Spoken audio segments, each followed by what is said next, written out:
También invitamos a Marcela Torrejón, profesora de inglés, licenciada en Educación de la Universidad de La Serena, candidata a magíster en Desarrollo Curricular y Proyecto Educativo de la Universidad Andrés Bello. Ella se desempeña como académica del área transversal de idiomas y empleabilidad de la sede de La Serena. Las personas que acabamos de mencionar presentarán la ponencia Adopción de marcos legales para una pedagogía inclusiva en INACAP. Bienvenidas.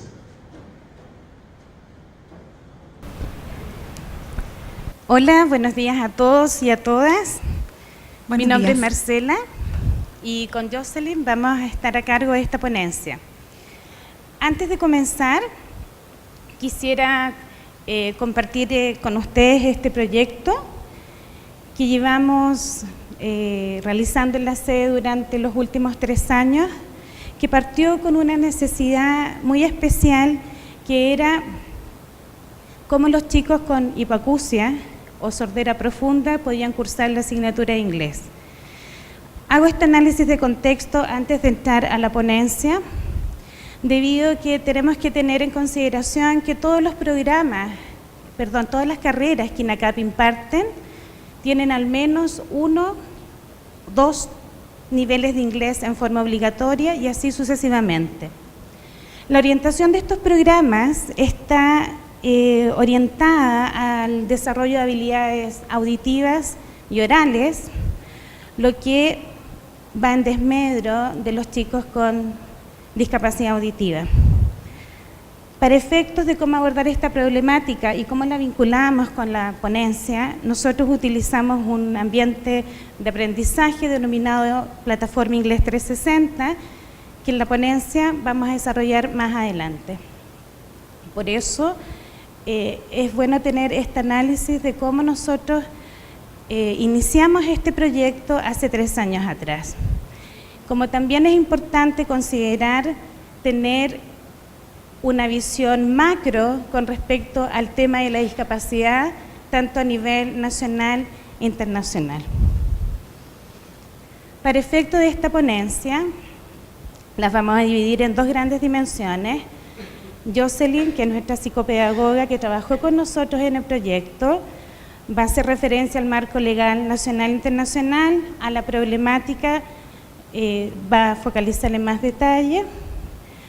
También va a hacer referencia a las adecuaciones curriculares y finalmente yo voy a hablar de la plataforma Inglés 360 y la metodología de trabajo que realizamos con los chicos con discapacidad auditiva. Buenos días. Esta imagen que presentamos a continuación refleja un poco lo que sucede actualmente en el sistema educativo, en donde para una selección equitativa vamos a hacer el mismo examen a todos. Por favor, trepe el árbol. Entonces, esto nos lleva a pensar que siempre tratamos de estandarizar todo. O sea, el estándar no es malo, pero tratamos de estandarizar nuestras metodologías y sucede que todos somos diversos. Entonces, es una imagen un poco con lo que sucede en el sistema educativo en muchas partes del mundo, pero en Chile sucede muy a menudo. Respecto al marco legal nacional e internacional, lo que actualmente nos rige en temas de inclusión, inclusión en una gama muy amplia, no solamente discapacidad, también incluye el tema del género, las etnias, migrantes, en fin, muchas áreas, digamos. Pero en cuanto al marco legal, tenemos que en el 2006 se realizó la Convención Internacional sobre los Derechos de las Personas con Discapacidad. Si bien Chile no participó en la convención, luego en el 2008 Chile ratifica los acuerdos tomados en esta convención que tienen que ver netamente con los derechos de las personas con discapacidad. Luego en el 2012 Chile presenta un informe a la comisión con todas las acciones que Chile tenía hasta esa fecha en relación a la temática. Y en el 2016 Chile se presenta al examen y se le entrega las observaciones respecto al informe que se había entregado. En el 2009 tenemos la Ley General de Educación 20.370, en donde también en uno de esos párrafos y artículos habla acerca de las adecuaciones que se deberían hacer para los estudiantes, no solo en educación primaria o secundaria, sino que también en la educación a todo nivel. En el 2010 nace SENADI, que es el Servicio Nacional de la Discapacidad, en conjunto con la Ley 20.422, que establece igualdad de oportunidades e integración social de personas en situación de discapacidad. Esta normativa también es muy amplia, habla de muchas cosas, no solo de educación, pero dentro de sus artículos habla de que las instituciones deberían hacer las adecuaciones pertinentes para las personas con discapacidad. En el 2012 tenemos la Ley 20.609, más conocida como la Ley Zamudio, que es la Ley de Discriminación. Y en el 2015 tenemos la Declaración de Incheon, que habla de garantizar una educación más inclusiva de aquí al 2030. Es la proyección que se hace. Y en el 2018, hace poquito, tenemos la Ley General de Educación Superior, que habla aspectos, si bien un poco más orientado a la gratuidad, tiene algunas temáticas relacionadas con lo que sucede en educación superior principalmente, que cuando uno revisa el marco legal chileno principalmente, como que todo está referido a lo que pasa en la escolaridad, en la educación parvularia, primaria, secundaria, y como que no hay mucho para la educación superior. O sea, es lo que uno aparentemente ve, pero en realidad sí hay cosas. Bueno, este año, un hito muy importante para nosotros como inacapinos, es que con fecha 30 de mayo del 2018, se actualizó el reglamento y en uno de sus párrafos, el párrafo 2, de la admisión y matrícula, señala que INACAP declara ser una institución de educación superior inclusiva, cuyos requisitos de admisión son objetivos, transparentes y consideran, entre otros, la diversidad de talentos, capacidades o trayectorias previas del estudiante y del principio de no discriminación arbitraria. Entonces esto ya es un gran hito. Si bien nosotros no tenemos una política de inclusión, tenemos esto que es un gran avance para poder hacer cosas para ayudar a estas personas, para darles las oportunidades principalmente. La problemática. Cuando nosotros comenzamos a desarrollar esta innovación, las problemáticas que se nos presentaron fue primero que había un avance progresivo en la matrícula de estudiantes con discapacidad, cualquier discapacidad en general. Y teníamos carencia en los lineamientos institucionales frente a la discapacidad, o sea, no había nada que nos dijera cómo hacerlo. Pero sin embargo, ha existido muy buena voluntad, al menos en nuestra sede, de parte de nuestra jefatura, en que hagamos cosas para poder insertar a estos estudiantes académicamente y socialmente. También había un desconocimiento sobre los diagnósticos asociados a la discapacidad y cómo abordar esto en el aula. Y bueno, lo que decía anteriormente mi compañera, los programas de inglés tienen un enfoque principalmente auditivo oral, y en el caso de las personas con discapacidad auditiva, su carencia es en el sentido de la audición. Y también se da en la parte oral, porque si bien tienen problemas auditivos, no logran hacer la producción, digamos, eficiente de las palabras, las articulaciones. Y otra cosa que también es muy importante es que las competencias de entrada de estos estudiantes, de los con discapacidad auditiva, venían muy deficientes o nulas, porque muchas veces sucedió que en el colegio a los estudiantes los eximían de inglés. Por lo tanto, cuando llegaban a la educación superior, todas las carreras tienen inglés. Entonces, para ellos era un problema también el no saber inglés o el saber muy poco. Entonces, eso fue lo que nosotros empezamos a ver.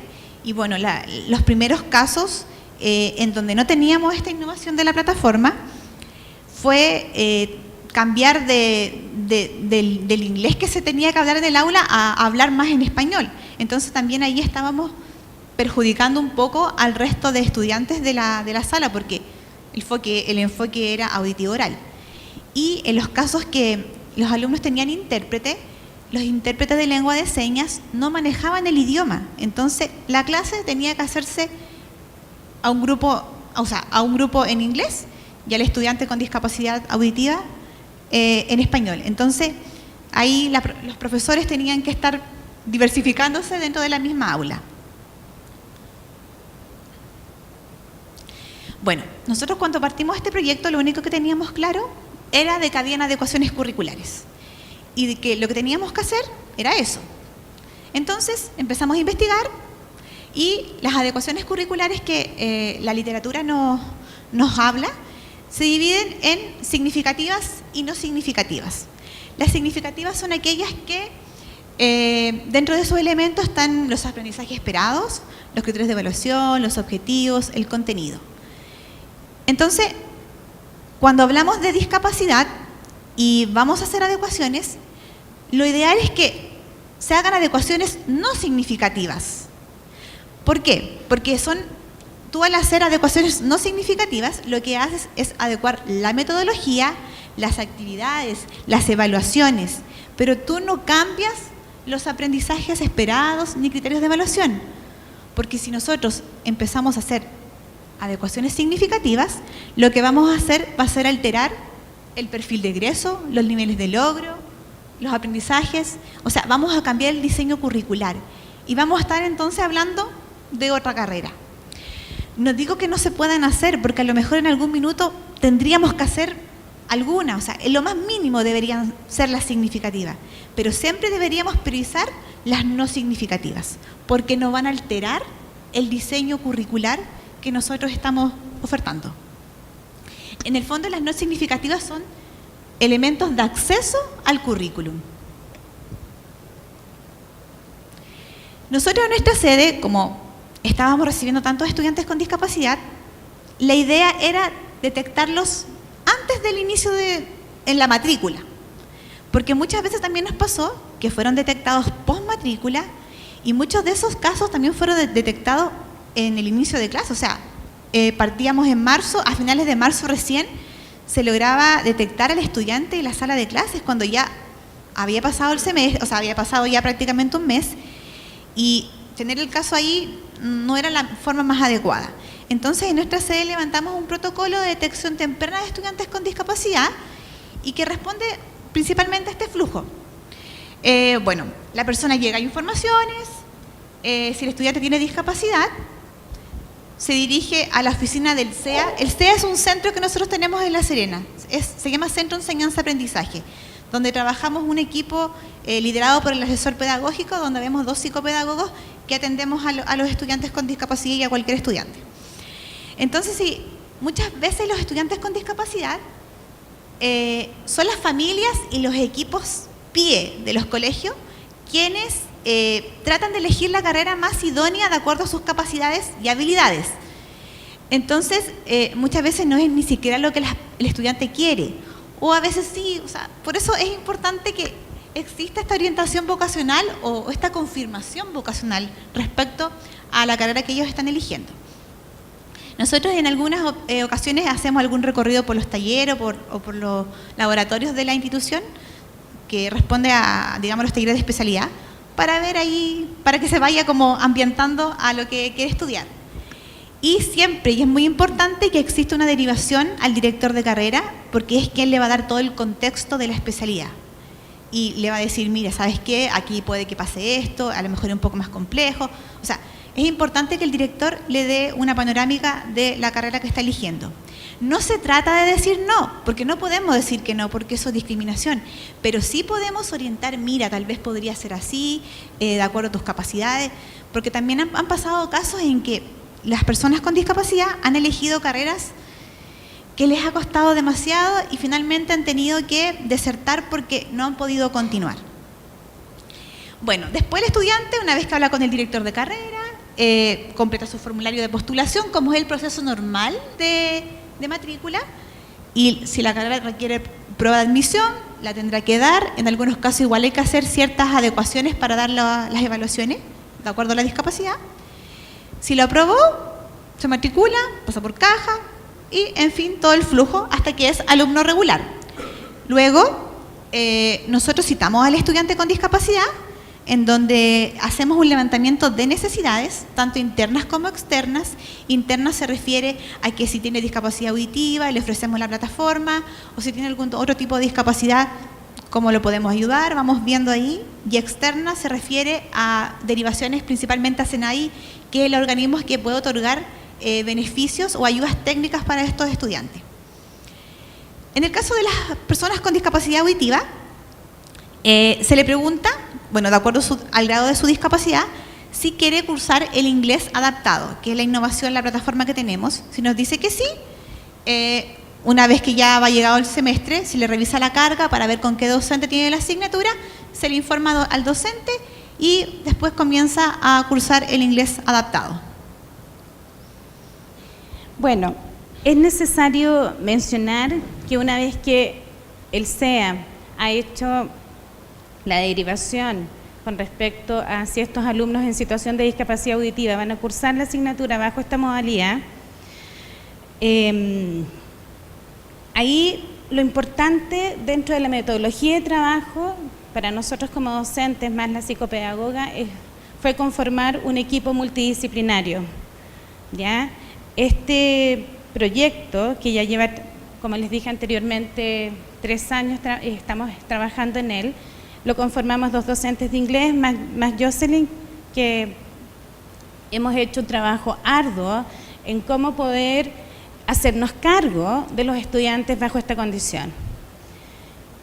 Y bueno, una de las primeras acciones que nosotros realizamos fue reunión de análisis de los distintos programas de inglés. Tal como yo lo mencionaba anteriormente, los programas, la orientación que tienen dentro del desarrollo de sus competencias es la producción oral y auditiva, y además las evaluaciones que estos programas de asignatura contemplan también están orientados a ese desarrollo.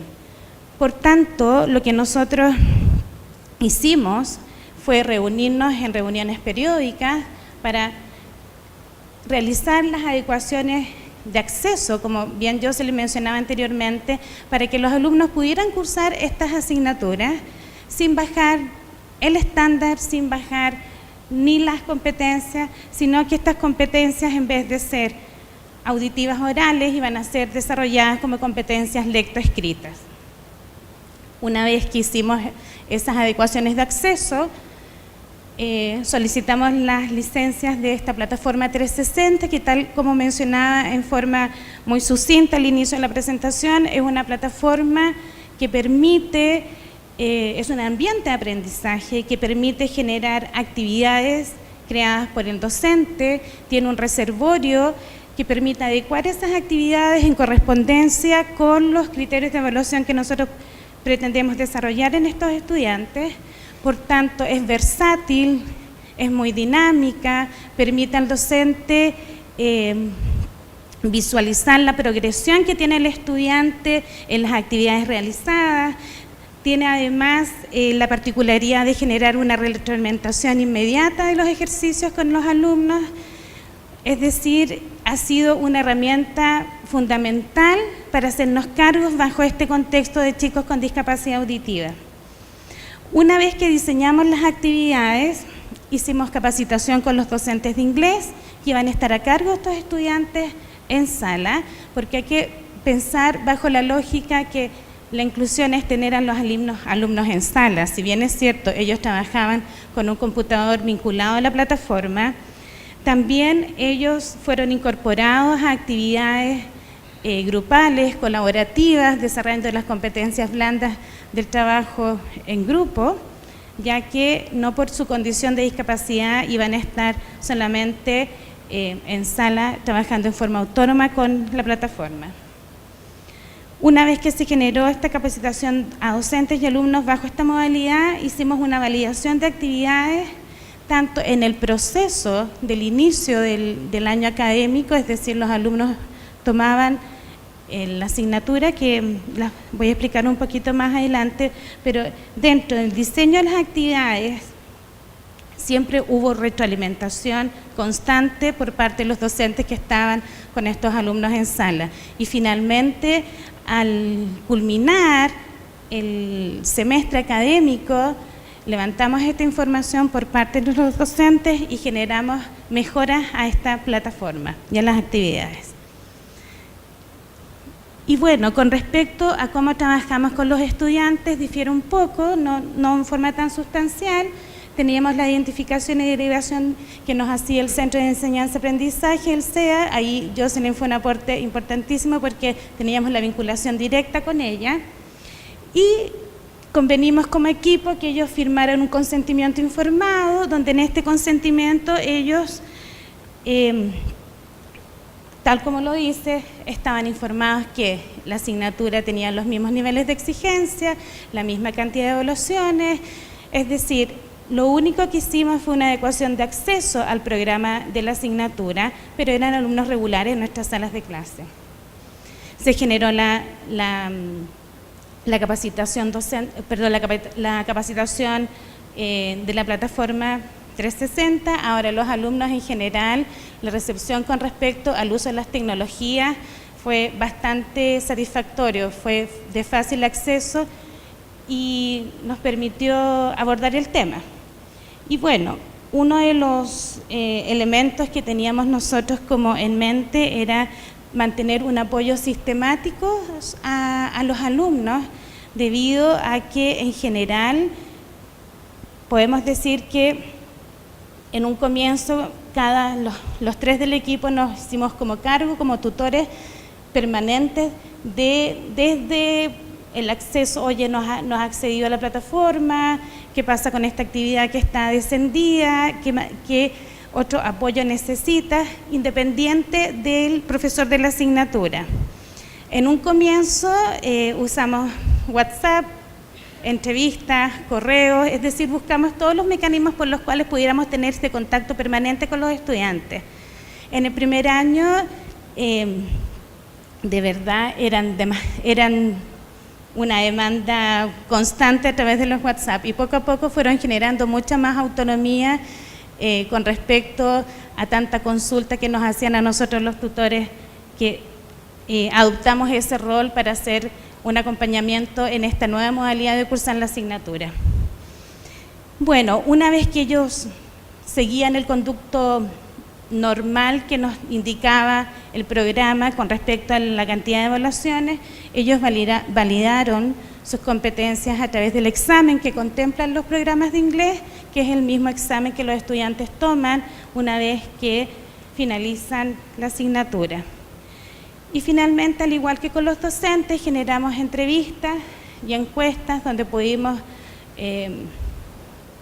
percatarnos que realmente para ellos había sido un apoyo. De hecho, uno de los alumnos que estuvimos había reprobado con nosotros la asignatura en 2 oportunidades. Por tanto, esta fue una de las instancias que él valoró mucho para poder terminar su carrera. Algunos datos y algunos programas de estudio. Tenemos aquí analista programador, gastronomía internacional, ingeniería en prevención de riesgos.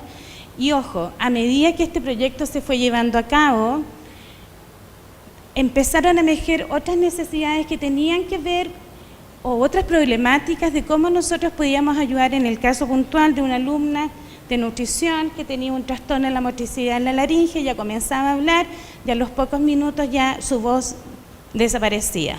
Por tanto, bajo los lineamientos institucionales, hicimos las consultas a nuestra jefatura si ella se podía incorporar al programa Inglés 360 y finalmente la chica pudo cursar el inglés sin ningún problema. Algunos resultados con respecto al otoño 2015 hasta primavera 2017, con color azul tenemos aquí que el promedio en general en estos años ha sido un 5,2. Nos preguntan qué pasó en el 2018, otoño 2018. Bueno, teníamos contemplados estudiantes, sin embargo, una de las necesidades que tenemos que hacernos cargo de alguna manera, ya sea a través de una política institucional, a través de un apoyo más directo con chicos en situación de discapacidad, fue que un par de alumnos no lograron tener el beneficio de ayudas técnicas, como en el caso de la intérprete de lengua de señas en sala, por lo tanto no pudo seguir estudiando, pero esperemos que se incorpore luego. ¿Qué tenemos como producto y a qué nos hemos comprometido en estos últimos años?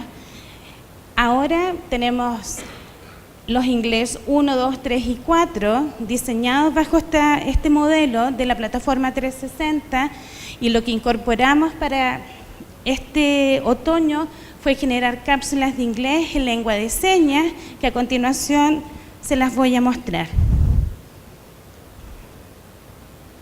Unidad 1, presentación personal. En esta unidad aprenderás a cómo intercambiar información personal en forma escrita. Por ejemplo, escribir cómo te llamas, de dónde eres, cuál es tu edad. Además, aprenderás vocabulario relacionado con tipos de saludos formales e informales, números, meses del año, días de la semana, etc. Bueno, todas estas cápsulas dan inicio y contextualizan cada unidad de los distintos programas que los chicos van a cursar. Además, también ya hemos generado algunas transferencias con la sede de Puente Alto. La semana pasada estuvimos haciendo transferencia con la sede de Puente Alto, estuvimos presentes también para socializar este tema con los coordinadores de inglés. Por tanto, yo creo que estamos generando una innovación pedagógica, estamos haciéndonos cargo de una situación emergente que tenemos en la sala de clases, así que estamos contentas, y también agradecer al CIEDU, que si no fuese por la adjudicación de los concursos de innovación docente y los lineamientos que ellos nos han dado, esto no hubiese sido posible. Muchas gracias. Muchas gracias. Muy bien, entonces las preguntas para Jocelyn Orrego y Marcela Torrejón. Desde las distintas sedes, Concepción, Talcahuano, Coyhaique, Arica, ¿hay preguntas? Hola, buenos días. Por favor. Hola. Me gustaría si nos podían comentar algo más acerca del protocolo, porque a veces nosotros nos encontramos con necesidades educativas especiales en sala. Ahí las detectamos y ahí tratamos de derivar oportunamente, pero sería súper importante para nosotros como docentes saber con antelación que nos vamos a encontrar con un alumno con necesidad educativa especial. Entonces quería que nos comentaran cómo usan ustedes ese protocolo. Bueno, ese protocolo fue diseñado en la sede por lo mismo, porque nos encontrábamos con los alumnos ya en el inicio de clase dentro de la sala del aula. Entonces, tal como salía un poco ahí en el flujo, nosotros, bueno, mandamos a hacer un pendón chiquito, un mini pendón, con imágenes alusivas a la discapacidad. Por lo tanto, en el circuito de matrícula, nosotros tenemos un módulo que es el mismo de la evaluación diagnóstica, porque como nosotros, el Centro de Enseñanza-Aprendizaje, el que bajo la figura de la P, es quien está encargado del sistema de apoyo a la progresión de la evaluación diagnóstica, entonces utilizamos el mismo módulo. Entonces está ahí con su mini pendón. Entonces la persona con discapacidad siempre llega a informaciones, y de ahí, como la información está tan clara, tan expedita, inmediatamente lo derivan a este módulo o lo derivan a la oficina nuestra que está en otro piso para que se atienda con nosotros, con los psicopedagogos. Y ahí empezamos, bueno, es una entrevista inicial donde nos comentan el tipo de discapacidad que tienen, si tienen credencial que otorga el registro civil o algún documento de la CONPIN, documento del doctor, porque hay alumnos que tienen grados de discapacidad en donde no necesariamente tienen su credencial de discapacidad. Entonces, frente a eso empezamos a conversar cómo lo hicieron en el colegio. Muchos han estado en pie, esa es la realidad. Y cómo nosotros lo haríamos en educación superior, respecto a que si hacemos algún tipo de adecuación, va a ser adecuación no significativa, de acceso. Y también hablarles sobre metodologías generales que nosotros compartimos con los docentes.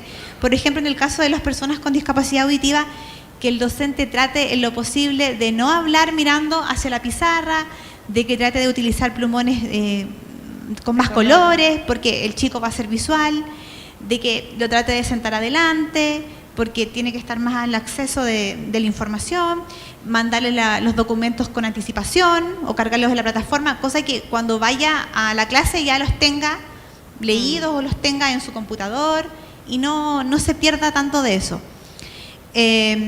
Y bueno, ese es como el proceso inicial. También está la derivación al director de carrera, donde le habla sobre aspectos disciplinares más complejos que tal vez no están al alcance de uno. Uno, como es de un área más transversal, puede hablar de lo más transversal, pero de las cosas de especialidad las habla el director de carrera o el coordinador.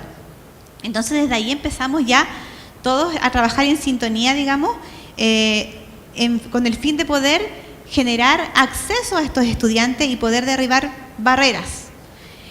También en muchos casos hemos hablado con los compañeros del curso para que puedan también acogerlo, porque dependiendo de la carrera es el perfil del estudiante. Entonces hay carreras en que los estudiantes son súper introvertidos, en donde les cuesta generar acoger al estudiante que tiene una discapacidad, como hay otras carreras que definitivamente lo acogen y súper bien.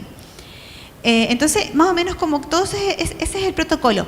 Entre medio hay autorizaciones, consentimientos informados, donde ellos también nos dan la autorización para comunicar su diagnóstico a docentes, directivos, compañeros, porque hay estudiantes que tienen discapacidades que no son tan visibles. Entonces, si ellos no quieren que nosotros manifestemos eso, no podemos hacerlo. Y porque también hay personas que han adquirido la discapacidad en edad adulta. Y eso es aún más complejo.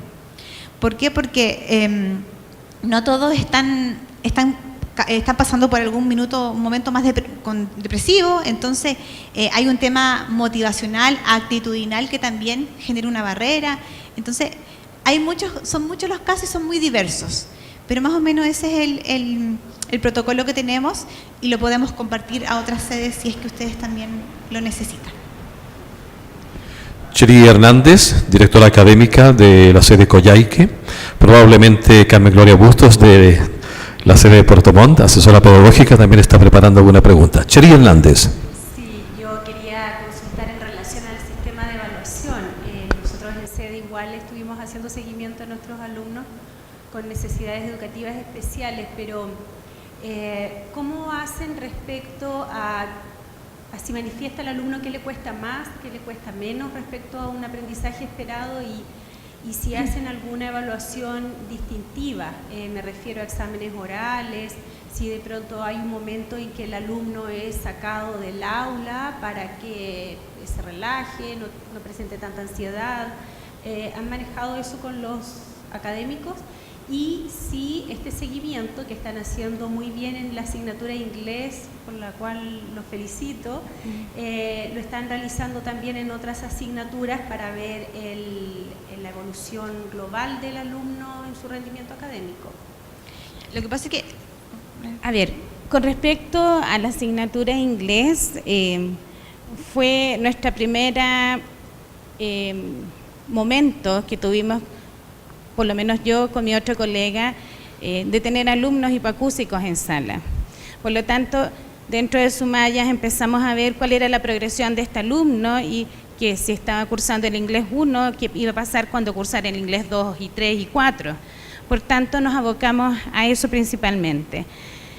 No hemos incorporado todavía otras asignaturas. Yo creo que esta es una fase inicial de una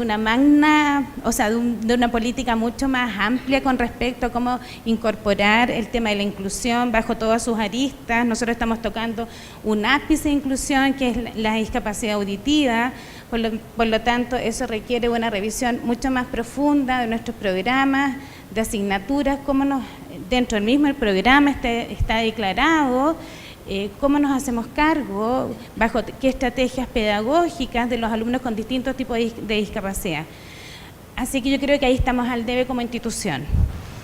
Quiero hacer una acotación. Claro, o sea, algo así tan formal como esto, solamente en idioma. Pero en las otras disciplinas lo que se hacen son adecuaciones de acceso. Sí. Tenemos un caso en La Serena del área informática, analista programador, en donde el chico tiene tiene movilidad reducida, anda en silla de ruedas, pero además tiene otro trastorno que hace que impida hablar bien y que su movimiento, la verdad es que el diagnóstico exacto no me recuerdo, pero así como que tuviera una parálisis en una parte de su cuerpo. Entonces él no logra escribir bien. Es un chico súper pro, o sea, da gusto tenerlo en la sala de clase porque él participa de todo. Entonces, ¿qué pasó con la docente de matemática? Ella no podía entender por qué en las evaluaciones le iba tan mal, siendo que la clase participaba todo el rato, era uno de los que más participaba. Entonces ella misma logró darse cuenta, porque esto es trabajo colaborativo, o sea, yo no saco nada con decirle al profesor, hagamos adecuaciones, que esto, si el profesor no siente el llamado, porque simplemente hay personas que no sienten el llamado y no hacen caso. Pero en este caso, esta profesora sintió ese llamado desde su vocación y logró reflexionar frente a lo que estaba sucediendo. Bueno, a este chico en todas las sedes tenemos ayudantía. Lo que nosotros hicimos fue ponerle ayudantía personalizada, con la misma docente. Entonces la docente empezó a trabajar con él en la ayudantía y hacerle las pruebas en la ayudantía, porque ahí logró entender de lo que le pasaba al chico, que como tenía un problema a nivel de psicomotor, motricidad fina, cuando él desarrollaba los ejercicios, después no se entendía la letra. Entonces, ¿qué pasó? Que ella empezó a ser su medio.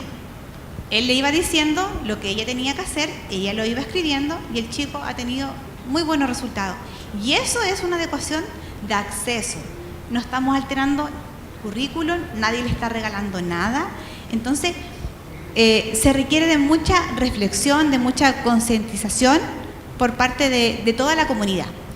Y también responde, o sea, cambia la forma en el fondo. Y eso es lo que habitualmente hacemos, o sea, cambiar la forma de escrita oral, dar más tiempo. Esas son adecuaciones que uno debería hacer en educación superior para no alterar los perfiles de egreso. Claro, adecuaciones que obedecen desde el punto metodológico de la clase, de la estrategia de enseñanza, de la estrategia del estudiante de aprendizaje, de la didáctica utilizada, de la evaluación, es decir, todos los componentes que básicamente están insertos en el proceso de enseñanza-aprendizaje. Por tanto, se requiere de tener una mirada mucho más general, más holística, para ir haciendo la bajada después a la asignatura de inglés y a las otras que los chicos estén cursando. Muchas gracias. Listo. Muy bien. Muchas gracias. Muchas gracias a la directora académica de la sede Coyhaique, Sheri Hernández, por la pregunta y, por supuesto, el agradecimiento también para las colaboradoras de la sede La Serena, de INACAP La Serena, Jocelyn Orrego y Marcela Torrejón, a quienes les hacemos entrega de estos reconocimientos por su presentación, Adopción de marcos legales para una pedagogía inclusiva en INACAP. Gracias. Continuando con el programa, vamos a recibir al siguiente grupo, que está formado por María Alejandra Sáez, Isabel Flores, María Alicia Soto y Eugenio Neira, de las sedes Arica, Rancagua, Concepción Talcahuano. Ellas y ellos presentan la ponencia SABE, una experiencia de innovación, transferencia e investigación educativa en las sedes de Arica, La Serena, Rancagua y Concepción Talcahuano. Exponen Isabel Flores y María Alicia Soto. Muchas gracias. Buenos días a todas y a todos los profesores académicos acá en este auditorio. Queremos, junto a mi compañera Isabel Flores, compartir una experiencia que todavía está en gestación, tiene como 4 meses de proceso y esperamos que un largo camino.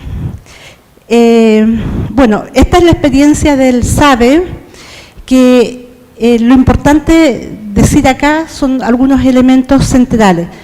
El SABE es una experiencia CIEDU. Hace un par de años se pensó en esta iniciativa, tomando también una experiencia externa, de poder generar un espacio para el intercambio de las experiencias de los docentes. Bueno, institucionalmente tampoco estábamos a lo mejor tan maduros en este proceso, entonces no avanzó tanto. Este año se retomó esa iniciativa, partiendo también de los 12 años ya de experiencia que tiene el CIEDU y cómo ha sido ese transitar, partiendo por los FF1, FF2, ¿se acuerdan? Y hoy día ya hablamos de los proyectos SID. Y por otro lado también con las experiencias de investigación educativa en el marco del magíster. Todos esos elementos, por un lado, es lo que tiene la experticia y el aprendizaje, el bagaje del trabajo pedagógico al interior del CIEDU. Y por otro lado, está este gran desafío que tiene que ver con los que hoy día nos motiva este nuevo contexto, ¿no? Que tiene que ver con este nuevo tránsito, que partimos en este proceso de aprendizaje basado en competencia, donde los planes y programas, las asignaturas están enfocadas ahí, en los dominios de las competencias,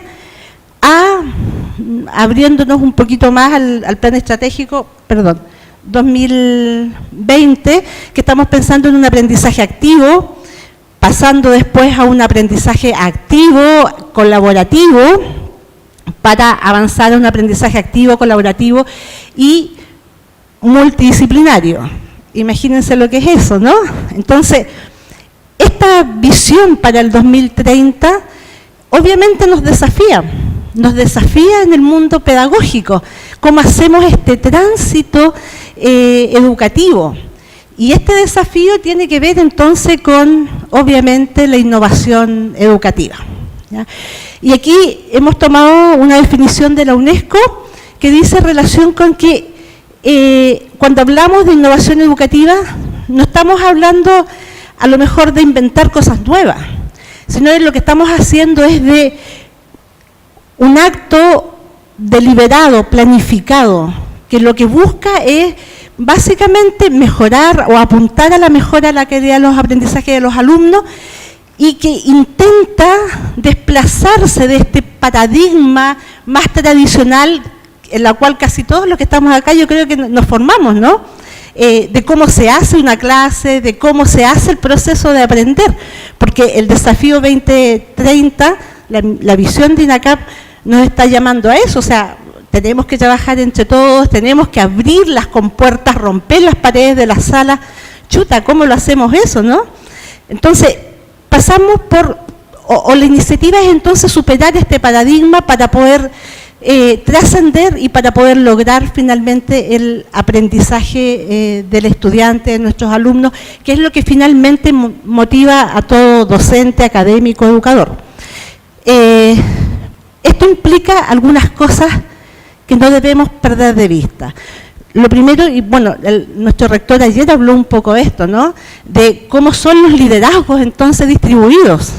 Ya no solo es que alguien dice, la clase se hace así, inicio, desarrollo y cierre, ¿no? Que no lo sabemos de memoria, y tiene que hacer tal cosa, si hago tal cosa pasa B, y si pasa B, el resultado va a ser esto. ¿Ya? Eso hoy día tiene un poco de movimiento, y por lo tanto este liderazgo es más distributivo.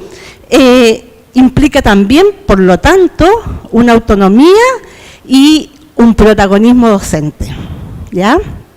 Por otro lado, implica también una escuela abierta a la comunidad.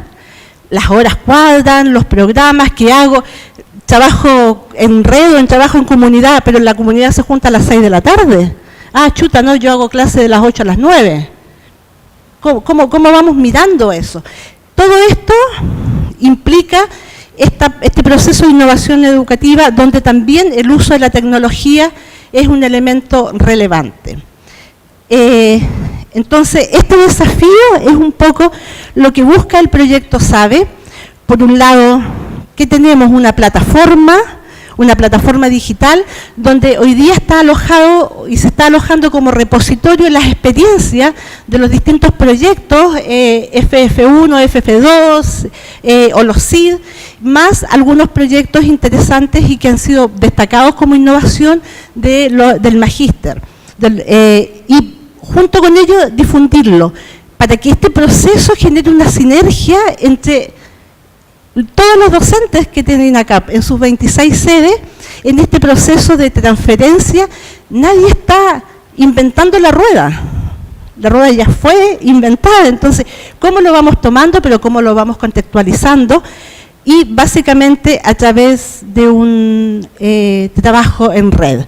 En el fondo, este proyecto SABE lo que busca en su misión más más profunda es promover la reflexión docente como una estrategia dinamizadora de la mejora de la gestión docente y del trabajo colaborativo, ¿ya? También tener en cuenta que cómo hacemos este proceso, como este modelo de transferencia, aquí tampoco hay caminos tan claros, hay que vivirlos y hay que construirlos, teniendo claro que partimos de una sociedad del conocimiento, donde el conocimiento ya está bastante más democratizado y también las inteligencias están bastante más democratizadas. Entonces, ¿qué aparece acá? Un mentor, empieza a aparecer esta primera figura. Bueno, ¿cómo tiene que ser ese mentor? ¿Qué características tiene que tener? ¿Cómo tiene que hacer el trabajo? ¿Necesariamente el director de carrera es un mentor? ¿Necesariamente el director académico tiene que ser un mentor? ¿Dónde está esto? Para poder ir construyendo entonces un perfil de académicos que vaya en esta línea de la mentoría para poder llegar finalmente a lo que se quiere, que son las comunidades de aprendizaje. Bueno, voy a tomar un poco las palabras de María Alicia respecto de que ayer nuestro rector nos hablaba y nos decía, bueno, ¿cómo lo hacemos para que de manera distribuida y descentralizada podamos innovar también? ¿Ya? Y lo que les vamos a presentar ahora es precisamente un camino que fue el que estamos recorriendo nosotros, ¿sí? Cuando hay intervenciones, cuando hay innovaciones, cuando se emprende cualquier proyecto en un contexto educativo, eso necesariamente tiene que tener en consideración la historia. Siempre hay una historia detrás de eso, ¿cierto? O sea, tenemos que partir desde esa base. Y INACAP tiene una tradición docente, hay una historia de los saberes, quizás nos han cambiado un poco ciertos paradigmas, pero eso sigue estando presente también. Hay experiencias académicas, profesionales, de pedagogos, de muchos profesionales no pedagogos también que formamos parte de esta tremenda comunidad. Hay conocimientos, hay experiencias y todo eso se ve reflejado en ciertas iniciativas que las vemos en los concursos de innovación docente, los antiguos FD1, FD2, que también se presentan en los congresos educativos de INACAP, que es lo que estamos haciendo nosotros también acá, que se hace desde el año 2013, si mal no recuerdo. También hay proyectos de investigación aplicada en el magíster en pedagogía y todos esos elementos, toda esa generación de conocimiento, esas innovaciones están puestas en este proyecto y en este repositorio, que fue una primera etapa que ahí voy a explicar en detalle, ya que es el proyecto SABE, el Sistema de Apoyo a la Buena Enseñanza, ¿sí? Bueno, ahora les voy a contar un poquito más en concreto. Partió esto con una primera etapa con un repositorio digital, ya que no sé si muchos lo han revisado, lo conocen. Ahí confluye lo que ya había mencionado María Alicia, que hay experiencias, ¿cierto?, de proyectos adjudicados y ejecutados de los concursos de innovación docente. También hay proyectos de investigación aplicada que son resultado del proceso, ¿cierto?, del magíster en pedagogía. Y también hay algunos otros proyectos que fueron seleccionados para estar ahí. ¿Sí? Ese repositorio considera desde el año 2012 hasta este año, se está trabajando, se está revisando, se está mejorando la información que está ahí porque está a disposición de los docentes, ahí se presenta esa información. Nos pegamos un salto, una segunda etapa que partió este año y que fue un desafío muy bonito, que en el fondo aceptamos, que fue construir una comunidad profesional de aprendizaje, pero de alguna manera virtual, no presencial, ¿sí?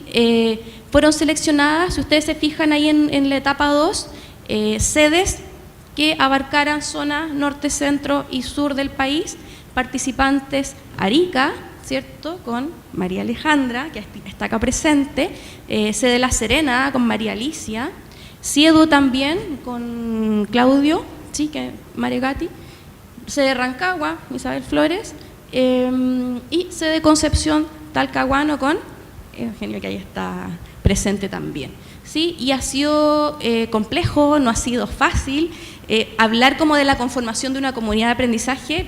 En una ponencia anterior también hablaban, ¿cierto?, de una conformación de comunidad, tiene de dulce y de agraz. Ya yo creo que es importante ser transparentes en ese sentido, que es un desafío. Ya es como, me voy a salir como del contexto educativo, es como cuando uno habla de los hijos, los matrimonios, las relaciones de pareja y un montón de situaciones en las que nos vemos enfrentados los seres humanos. Tiene facilitadores, obstaculizadores, elementos que nos hacen permanecer juntos y seguir avanzando, y algunos momentos de tensión también, que nos plantean desafíos y tenemos que ver cómo seguimos avanzando. ¿Ya? Y en eso estamos, partimos hace muy poquito. Ahí. Y también comenzamos una etapa más o menos en paralelo a la etapa 2, que es de reflexión hacia atrás. Hicimos una revisión, también les voy a comentar que está la generación de comunidades en sede, y particularmente de la sede que yo formo parte, que es la sede de Rancagua. Hicimos una revisión súper enriquecedora, tomamos toda esta información que nos permitió tener el repositorio digital y vimos el histórico, lo que habían desarrollado estas 4 sedes que fueron escogidas para este trabajo, y ver lo que hay, los elementos comunes, los comunes denominadores, lo que no hay también, ¿ya? Para en base a eso ver los temas que era relevante de seguir trabajando, y también hacia adelante con el proyecto a partir de comunidades profesionales de aprendizaje en sede. Ahora sí. ¿Ya? Un poco para contarles el repositorio digital, si no lo conocen, ya en este momento está alojado en materiales de apoyo a la docencia, por lo cual en este momento solamente docentes tienen acceso a él. Estamos trabajando en eso, es parte de nuestros desafíos, ya el seguirlo trabajando, ampliando, ¿sí? Adicionando más proyectos. Estamos en proceso de estandarización también, como se ha hablado mucho de la estandarización, para facilitar el que esté a disposición de toda la comunidad INACAP esta información, y que en algún momento esté también a disposición de los jefes de carrera, coordinadores de especialidad. Grandes hitos. Definición de criterios, ya ahí habla de perfiles docentes, de postulaciones que se han hecho. Se escogieron 4 sedes, ¿sí? Y en cada una de las sedes se seleccionó un académico de la sede precisamente por ciertas características.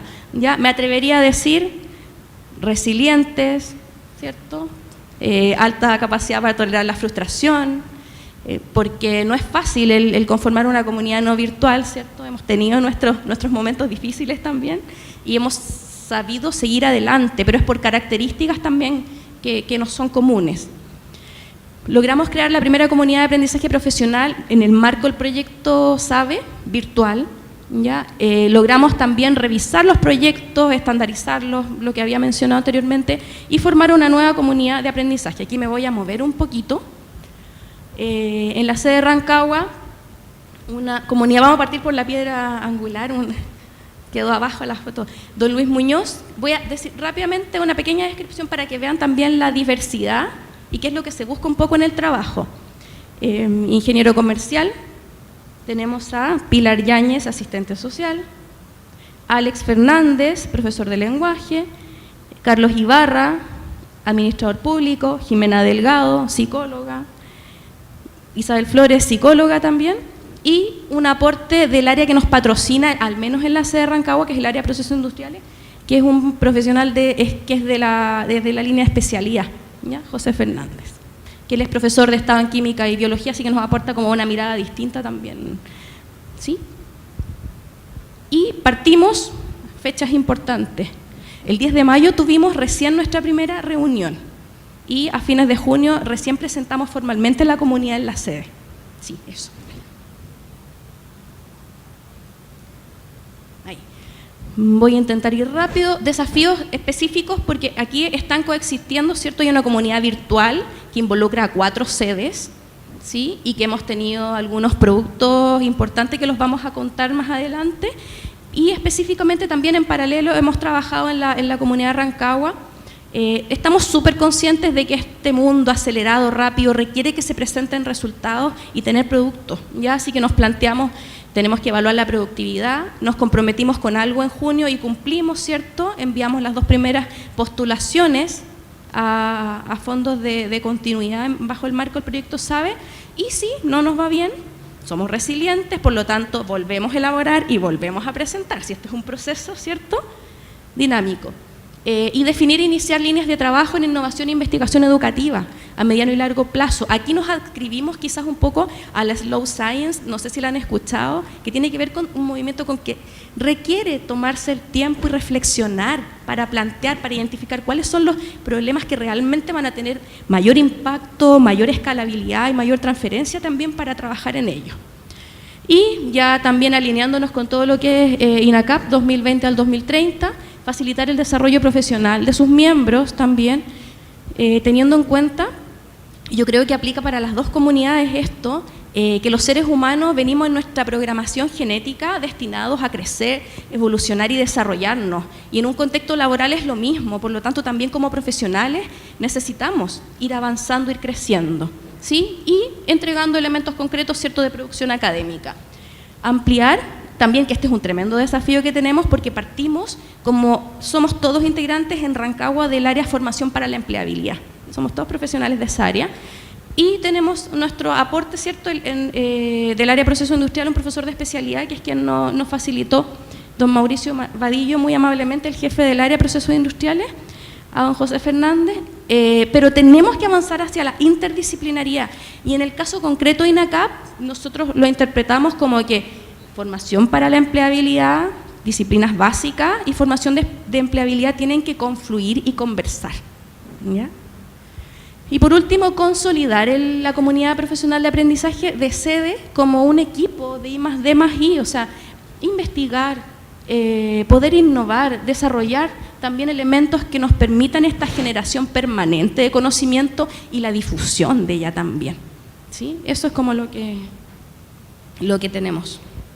Con respecto a los resultados, yo quiero partir señalando que los desafíos eran dos paralelamente. Por un lado, formarnos nosotros con, no sé, 1.200, 2.000 kilómetros de distancia. Ayer fue el primer día que nos encontramos físicamente.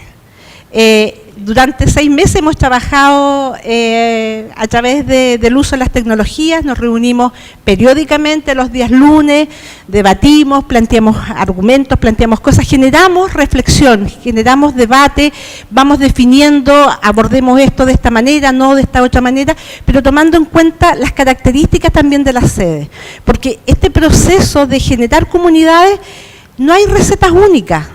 Cada sede tiene su contexto, cada sede tiene su dinámica y eso también es importante rescatarlo. Entonces, para revisar esta parte de los resultados, más que solo lo que está ahí, a mí me gustaría pedirle a María Alejandra y a Eugenio que nos acompañaran para a lo mejor dentro de los resultados mostrar algunos elementos propios de las dinámicas en las sedes. Por ejemplo, mientras nuestros compañeros suben, como lo planteó Isabel, en Rancagua se trabajó mucho más en el área de la empleabilidad, porque ya había una comunidad allí formada. En las otras sedes también hay comunidades. En el caso personal de La Serena, por ejemplo, las compañeras que presentaron hace poquito con respecto al proyecto de inclusión, ellas ya partieron siendo una comunidad, porque su temática involucró también otros profesores. Esos alumnos no solo tenían clases de inglés, tenían otras asignaturas. Entonces, cómo los profesores de estas otras asignaturas buscaron en las compañeras apoyo, orientación, reflexión respecto a temáticas. Y ahí, de a poquito, se ha ido formando una comunidad bajo un punto común que tiene que ver la inclusión, por ejemplo. No sé si...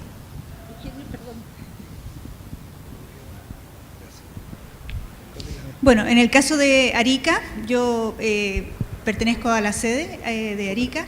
Formamos comunidades aprovechando, ¿cierto?, los 3 proyectos de SID que estaban en ejecución y trabajamos con esos colegas, ¿cierto?, en esta conformación de las comunidades de aprendizaje. Una de ellas era el proyecto de estandarización que temprano hoy día inició esta ponencia, en donde los colegas, sin saber que ellos formaban una comunidad, lo estaban haciendo desde hace mucho tiempo.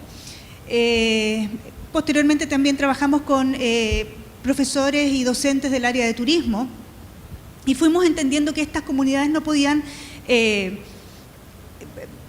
guiarse solas, caminar solas. cada sede, como dice María Alicia, tiene su propia estructura, por lo tanto fuimos incorporando a coordinadores de especialidad, a la asesora académica dentro de este quehacer, ¿cierto?, dentro de estas reflexiones, para poder obviamente entregar un producto o unas reflexiones fundamentadas, ¿cierto?, y validadas por también nuestra propia sede.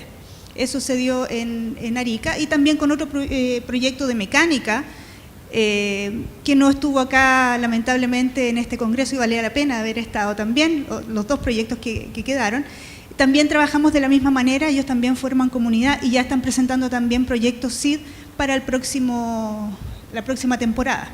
Entonces, muchos de nosotros aprendimos también que trabajamos en comunidades de aprendizaje. Yo soy profesora de inglés, trabajamos con la coordinadora de inglés también en Arica, ella también, todos los profes de inglés tenemos una comunidad, trabajamos muy conectados, compartiendo material, haciendo reflexión, cómo mejorar nuestras prácticas dentro del aula.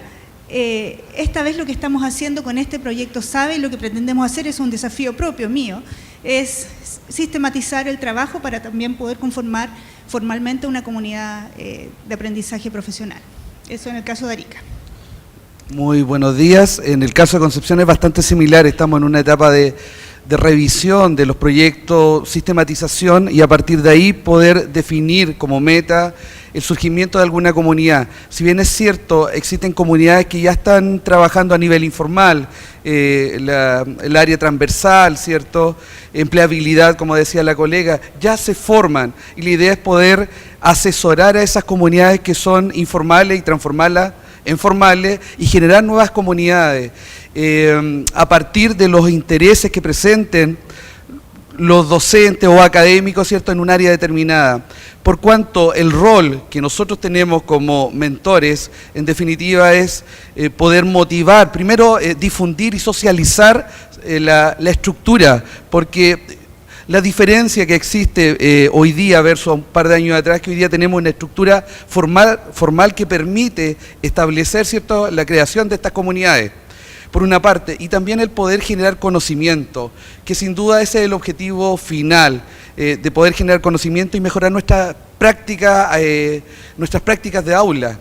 En Concepción, en definitiva, estamos en un proceso de revisión. Como meta tenemos generar al menos una comunidad para el segundo semestre. Estamos trabajando, bien decía la colega, en nosotros mismos como comunidad, como una comunidad virtual, lo cual ha sido también, desde lo vivencial, ha sido una experiencia bastante enriquecedora, y también lo veo como un resultado obtenido no esperado. Así que eso quería compartir de parte mía. A lo mejor para concluir, es importante señalar que este proyecto SABE lo que busca es básicamente generar espacios para promover la reflexión docente, entendiendo que la reflexión docente es la herramienta más dinamizadora para potenciar el trabajo colaborativo y las prácticas docentes, considerando los desafíos de estas metodologías activas que nos depara este nuevo contexto, ¿no? Y por lo tanto aquí los tipos de liderazgo también son diferentes, y eso hay también que irlo conversando, irlo buscando, irlo observando. En esta primera experiencia fue también conocernos nosotros y empezar a mirar. Recibimos listados de proyectos de cada una de las sedes, y también para nosotros fue un desafío conocer a los otros colegas que también hacían proyectos, porque históricamente también los docentes trabajamos de manera individual, somos solos, a lo mucho con el de al lado que hace un ramo parecido al mío o que lo veo habitualmente, nos conectamos, pero ahora esa dinámica tiene que ampliarse, tiene que generar un dinamismo más. De aquí a un par de años tenemos que estar haciendo trabajo interdisciplinario. Entonces, claro, eso implica también tener una dinámica distinta. ¿Cómo nos ponemos de acuerdo? No me gusta, agarro mi cuestión y me voy a trabajar sola mejor. No va por ahí el tema. ¿Cómo rompemos eso? No es solo el dominio del conocimiento del tema, sino cómo también entre nosotros generamos un espacio articulado para mejorar el aprendizaje del alumno y la práctica de nuestros estudiantes. Por lo tanto, lo que más tenemos son desafíos. Eso está claro que por un lado necesitamos procesos de descentralización. Para que esto avance se requieren procesos de descentralización y se requiere también espacios de reflexión. Eso implica tiempo, implica recursos, implica espacio físico, momentos. Nosotros hemos partido con esta reflexión digital, ¿no? Donde además la tecnología nos ayuda a grabar las cosas, a ir guardando información. Tenemos una especie de Dropbox que vamos compartiendo cosas. Claro, pero esto hay que irlo institucionalizando también, porque si esta va a ser nuestra dinámica para ir mejorando las prácticas, hay que dar espacio para ello. Sí, lo que pasa, me parece súper importante, el segundo punto es tuyo, el poder recordar, cuando yo hablaba de dulce y agraz, tiene que ver también con que es necesario para que esto se vuelva dulce y avancemos, con el contar con ciertos recursos que son más bien cotidianos, domésticos también. O sea, aquí podemos hablar de desarrollo, podemos hablar de un montón de conceptos más abstractos, pero para que logremos todo esto y realmente innovar, también se requieren cosas más como del plano físico, del mundo físico, tener los espacios, que se nos faciliten los espacios, contar con algunos insumos mínimos, y ahí yo creo que es súper importante como las voluntades en las sedes que uno trabaja. Ya, en el fondo, al menos me siento afortunada en la sede de Rancagua. Yo creo que no habría podido hacer el trabajo y no podríamos estar comenzando el bello trabajo con el que estamos con los colegas si no hubiese una voluntad en términos desde la dirección académica, ¿cierto?, la asesoría pedagógica, asistente de apoyo docente y muchas otras personas que como que tras bambalinas también apoyan, espacio en la biblioteca, jefe de biblioteca, lockers para guardar información. O sea, es como más larga la lista, pero finalmente son cosas que quizás no se mencionan, pero que creo que es importante hacerlo explícito también, ¿sí? O si no, no funciona. Sí, eso. ¿Y? Bueno, yo quería compartir con ustedes también unos desafíos que hemos trabajado acá. Nosotros, la primera comunidad formal, ¿cierto?, de aprendizaje, tiene relación con mejorar la comunicación dentro de nuestras propias sedes, porque muchas veces, a mí me pasó, compartimos lo mismo todos, habían proyectos que se estaban ejecutando y nosotros como académicos no sabíamos de estos proyectos. También quiero mencionar que esa comunicación tiene que ver con lo que se hace en la sede. Como dijo María Alicia, no estamos proponiendo a través de Claudio Maregatti la rueda, no estamos mostrando un invento. Esto es algo que se hace en todas las sedes. Hay comunidades de aprendizaje. Voy a citar a mis colegas de inglés, con el liderazgo de la coordinadora, los profesores de autogestión, con el liderazgo de la asesora pedagógica, junto con matemáticas, los de ciencias básicas y comunicación efectiva. Forman comunidades de aprendizaje, y mis colegas de mecánica también que trabajan de esa manera. Ellos forman comunidades de aprendizaje, pero voluntarias, justamente. De ahí nace este proyecto. Lo que nosotros pretendemos es instaurarlas desde ahora en adelante como parte de nuestras prácticas profesionales. Formal. Muy bien, muchísimas gracias entonces a los representantes de las sedes Arica, Rancagua, Concepción, Talcahuano, con esta ponencia SABE, una experiencia de innovación, transferencia e investigación educativa en estas sedes que acabamos de mencionar. Parece que usted quiere señalar algo más, estimada académica. O vamos a las preguntas. Era para terminar nomás, estimado. Sí. Que tiene que ver con la relación, ¿cierto?, que en el punto 2 que hablaba la colega, en términos de la comunicación con los distintos actores. En definitiva, también buscamos generar alianzas a nivel local, porque una de las cosas que siempre se visualiza, ¿cierto?, esta distancia a nivel central versus lo local. Entonces, ¿cómo también vamos generando alianzas con el asesor pedagógico, ¿cierto?, con los directores de carrera a nivel local? De manera que nos transformemos nosotros en las comunidades CIEDU locales, en definitiva, ¿ya? Entonces, eso es lo que se pretende, en definitiva, ser un catalizador, ¿cierto?, de todas las innovaciones, los intereses que presenten a nivel local. Eso. Muy bien, muchas gracias y abrimos entonces el espacio.